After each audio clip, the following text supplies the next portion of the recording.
Do you enjoy world-class wines and culinary experiences? What if I told you that there is a new premier tour in wine country right here in North Central Washington? I'm your host, Jenny Rojanasatian. Today on Networked, we'll be sitting down with an entrepreneur who is combining his love and knowledge of food and wine to offer unique experiences unlike anything that's been offered before in our area. Aaron Shepard, owner of NCW Wine Tours, is here to give us a literal taste, of what you can expect when you book a guided wine tour and how NCW Wine Tours can help you navigate the region's best wines. Don't travel too far. We've got a really fun episode in store. We'll be back after this commercial break.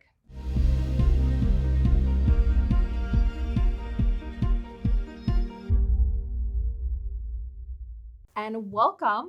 We are on air today with Aaron Shepard with NCW Wine Tours. Welcome to Networked. Thank you so much for having me. I really appreciate you taking the time and Absolutely. talking about this. Well, it's a fun topic, wine. We live in an incredible region. I happen to love wine myself, so really excited to share about your company and what you're doing. But Aaron, I'd love to talk a little bit about you first. Tell us a little bit about your background. Sure. So I've traveled all over the world. I was in the Navy from 2002 to 2006. So I really and have been traveling with my family all over the world. Yeah. So I visited West Australia, I've visited, 21 different countries. I've been to Italy, I've been to France, I've been, all over the world. Every single time that I've traveled, I travel for food. I love food, and I love the culture. I just love to be in and amongst everybody and experiencing stuff that we don't find in our backyard. So I love traveling. You and me both. I think every time we leave, you learn something new, you have new experiences. And then how great is it to come back to the best place in the world to live here? It's not ugly. Yeah. I remember being on deployments and looking out at the ocean and just I really miss Wenatchee, which everyone's like, I can't wait to leave, but I can't wait to come back. Yeah. Well, thank you for your service, first of all. And so excited for you. You've just launched a new company and you're launching it in COVID. So kudos to you, first Hopefully of all. the end right? of it. Yes. Hopefully we're coming out of that time frame. So tell me a little bit, what is NCW Wine Tours? So I wanted to create something that was a higher elevated experience, not just a tour. And where I dump people off at wineries and say, go taste, and you have to pay for all your tasting fees and you know nothing about the wine.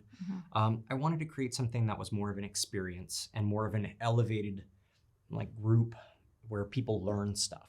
I've been teaching in defensive tactics and firearms instructing and lots of things that I really have a knack for teaching. And so I wanted to do something that was unique, different, and where people come on my tour, learn about the area, learn about the history of the area, learn about this great wine country that we have. We live in the heart of wine country. And so I really wanted to bring an elevated experience, not only with food pairing, but what you're tasting, how you're tasting it, and the history of the grape varietal and the wineries, and showcasing these amazing wineries that we have in our area. That's really, you identified a service we don't have on the market, right? So we've got incredible wineries all across the region. We've got some great tour companies that will help provide transportation so people are safe. But you're right, there was really no avenue. You have to arrange with the wineries directly, pay for all the fees when you get there, figure out where you're going. So you're the first one on the market to create this experience. I am. And it's kind of a shot in the dark, and I'm really excited from what I've created, but I'm also scared because I quit my full-time job to do this. So I'm definitely trekking into the unknown. But it's interesting that, you don't need to grab a whole group of people and pay for the shuttle with all of you guys. It's set up to where you or individual or 12 people can come on my tour and just pay for an individual, or you can pay for up to 12. So everywhere in between, and it's European style seating where you're around other people who are like-minded, where they want that experience, they want to learn about wine, they want to, taste great wineries that we have. But you don't have to feel compelled to buy out the bus or buy out the shuttle service. You can come as 2 people, or you can come as 3, or you can come as 10. It's pretty unique. Also a service that wasn't available, as you mentioned, you really had to come as a big group in order to be arranging that type of transportation. Couldn't just go on a Sunday with your spouse and say, hey, we're going to go do this. Right. Or at least not accessible for most people. We've got a photo here of actually the transportation you provide. So let's talk about that service from the start. If I come to NCW Wine Tours, book a ticket, what does it look like?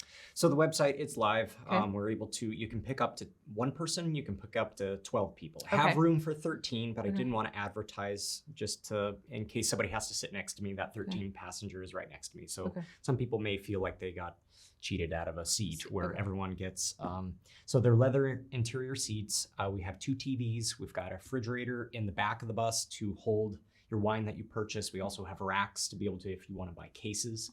Most of the wineries that we're partnering with are offering discounts up to 15-20% for case purchases, just exclusively towards NCW Wine Tours. That's really cool. And there's so many wineries in North Central Washington. We couldn't even list them all if we wanted to. But you've partnered to do an inside scoop. Like, what are you doing once you get to the winery? You're not just tasting the wine. You're not only tasting the wine. I mean, that is part of the tour. You will be tasting wine. It is a wine tour. Yeah. But what you're going to be experiencing is the back behind the scenes. You're going to get to go out into the vineyards. You're going to go see the trellises out there, learn how to prune, learn how from ground to grape to glass is what we're trying to offer. So we're able to go behind the scenes, go how they tour and make the wine. We've got such a unique diversity when it comes from the South Shore of Lake Chelan versus the North Shore. So if you want to go to the South Shore, you have places that are Italian blends. You go down the block and it is Bordeaux style blends, but then you go across the lake and it's Southern Rhone.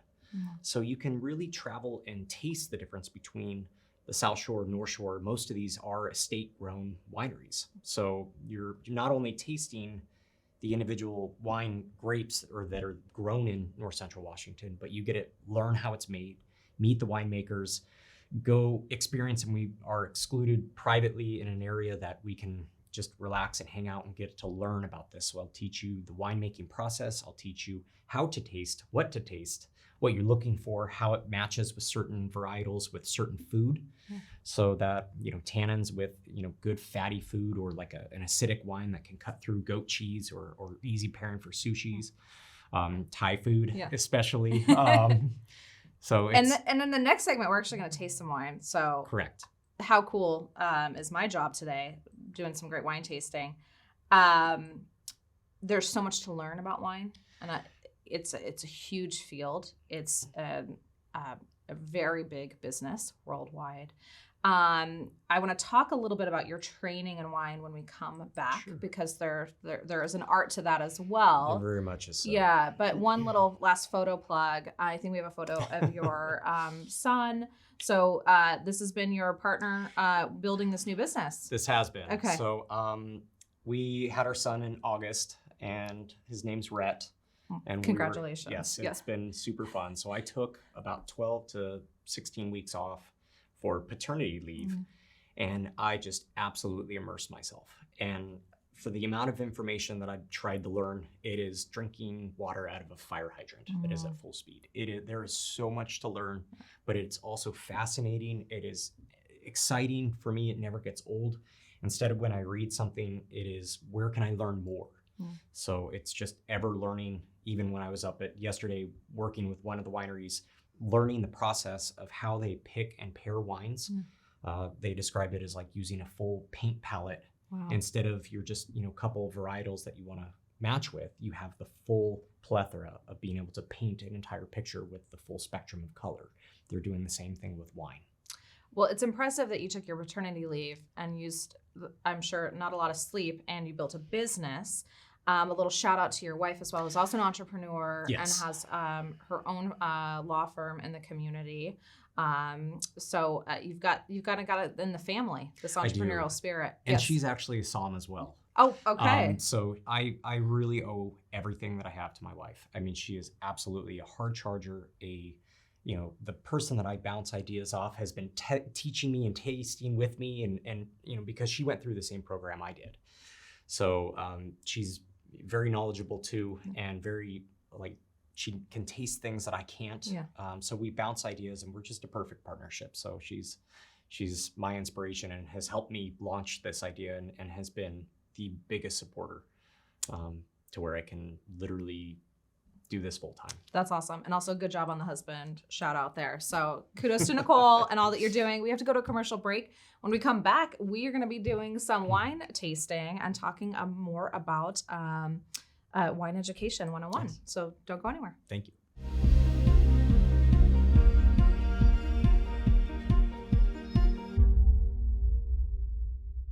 And welcome back for part 2 of our episode today. We're with Aaron Shepard of NCW Wine Tours. We're getting interactive now, so I'm very excited about this part. As we start to talk about wine and wine tasting, tell us a little bit about being, I'm going to mess it up, a sommelier. Oh, you had it. Sommelier? You had it. Yes. Sommelier. I own a restaurant, so I should really have that pronunciation down. But you had it. Yeah, okay. Good job. All right, thank you. So what does that mean? So a somm is basically a guide. Okay. We understand. I've studied under the quartermaster sommeliers, and I've got my level 1. I'm working towards my certified, which the quartermaster sommeliers does more service aspect so they're in restaurants a lot. So when you go and you're at a nice restaurant, and you're able to may I please speak to the somm, and he comes over with a wine list and talks about the different wines. He has an understanding of, he or she has an understanding of where the grapes were grown, the varietals, what their tasting profiles are. If it matches perfectly with food, they recommend certain things. They guide you through kind of your taste and palates, because they don't know you personally, but if you say, hey, I really like this style of wine, like I'm a huge fan of Cabernet, and it's the king, and it goes with a lot of good, big, bold foods, meats. The tannins really work well with the fat, and it kind of coats your palate and kind of helps you with the steaks, and it's just that earthy, good, wholesome grape that I love. So I brought 2 just to kind of compare, contrast. We're talk about Cabernets and how, we were talking about in the last episode even just how the soil differences between, one side of Lake Chelan to the other is going to result in a different style wine. Absolutely. Yes. And with the tour, you're going to be going into, or I'm going to be going into the history of Chelan. We go back to the Missoula floods, and it goes 16,000 years ago, where the glaciers collided, and the volcanic activity has really made Chelan a unique area where you could go 15 minutes away and be in a completely different soil type. So some of the soil types are loam, which is like a pumice base, and it's 3-4 feet deep. But then you go right down by the shore, and it's granite. So each of the style of wine has a certain unique character that is only found in that area.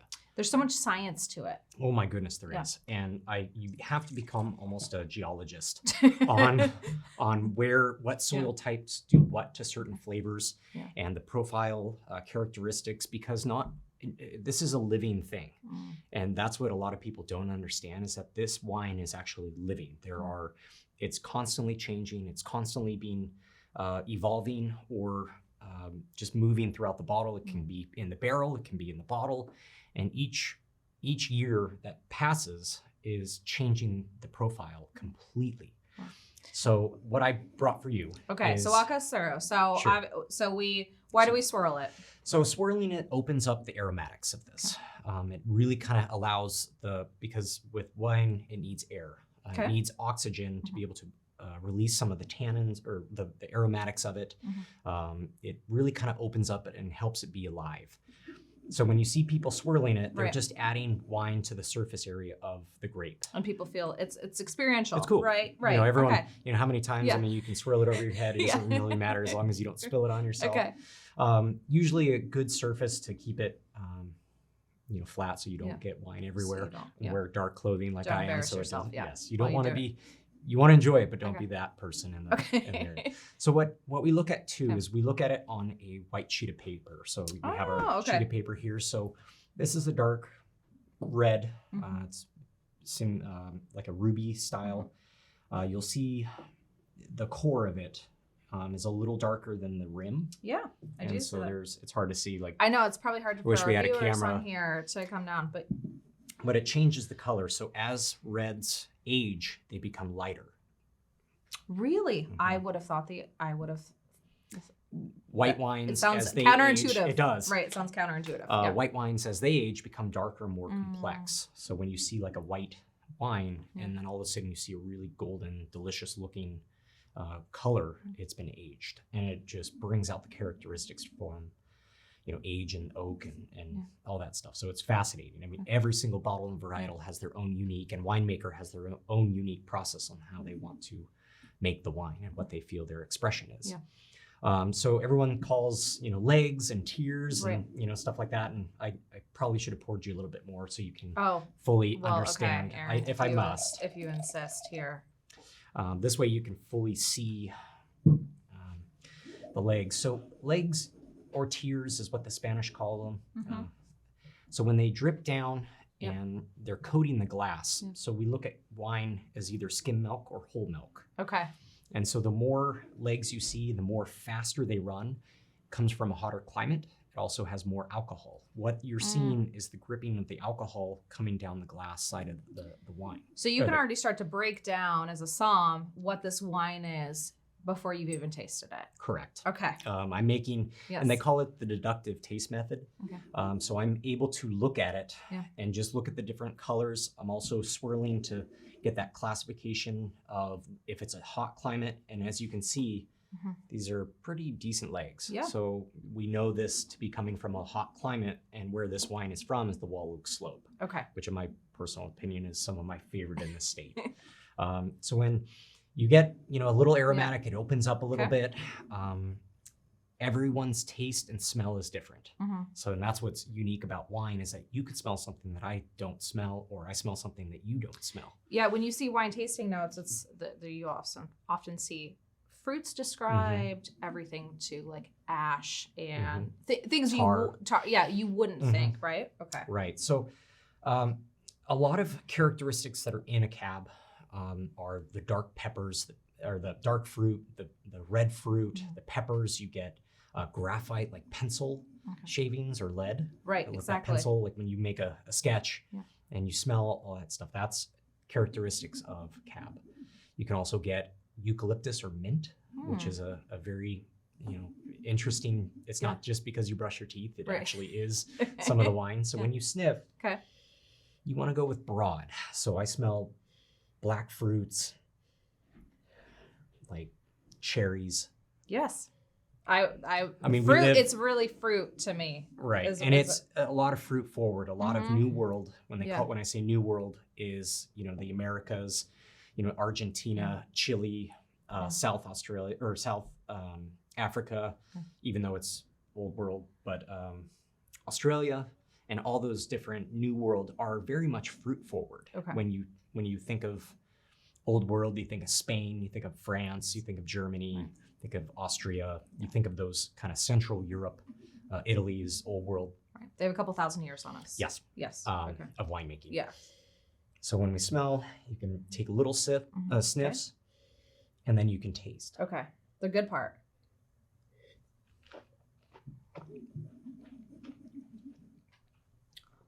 So really allow it to coat everything in your mouth. So you get the tannins, you get the what that tannins are is when your mouth goes puckery dry. Yep. And you can feel your tongue go dry, but then the acidity on it is your mouth watering. And tell me a little bit about on your tour.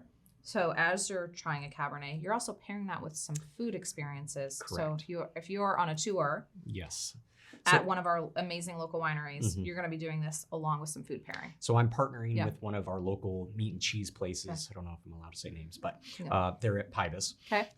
Very, a very popular place. Yes. So every person that books on our tour gets their own little box of charcuterie. Okay. So you get salami, you get cheese, you get crackers, you get different stuff to pair with your wine. And what I'll be doing is taking you through this deductive taste method, and also to pair it with a certain food, depending on what you want to make. Because every time you pick up a bottle, big question is, what do I pair it with? Right. And so being able to teach you what certain wines are with certain foods, not all, wine goes with certain foods. Which is a great point. Some people are intimidated by wine because there's a lot to learn, or they tried it once, didn't hit their palate right, or didn't enjoy that particular wine. So identifying great foods are really going to enhance the experience. And also you have to drink a lot of wine. Yes. It's a problem to have. Yeah. So I wanted to show you the two difference. Yeah. So our local state, but then I also wanted to show you and teach you the difference between like a California one. Okay. So, and to show the difference between them. So take a good sniff and taste. Okay.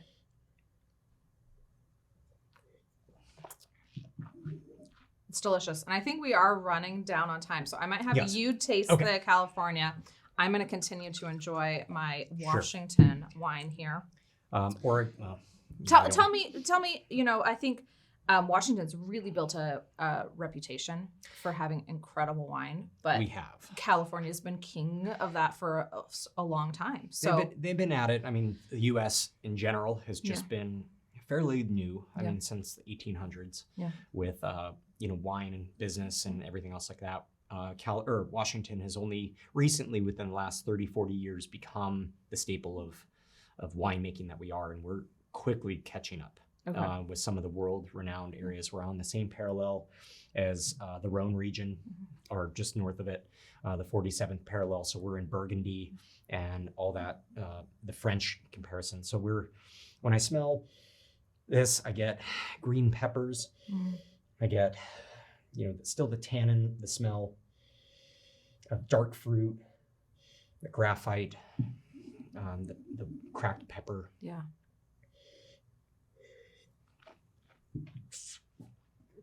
And it's different. Yeah. It's different. It's lighter.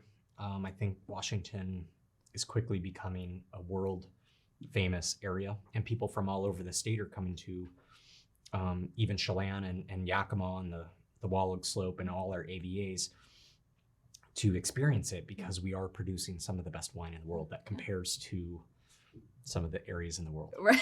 So, well, Erin, it's so fun to have you on air. I could do this the rest of the day. Since 1999, NCW Tech Alliance has served as our regional hub for technology innovation. As a 501c3, their nonprofit mission is to connect people and technology resources to create a thriving community. You can network with the team and guests from today's show by visiting them at www.ncwtech.org.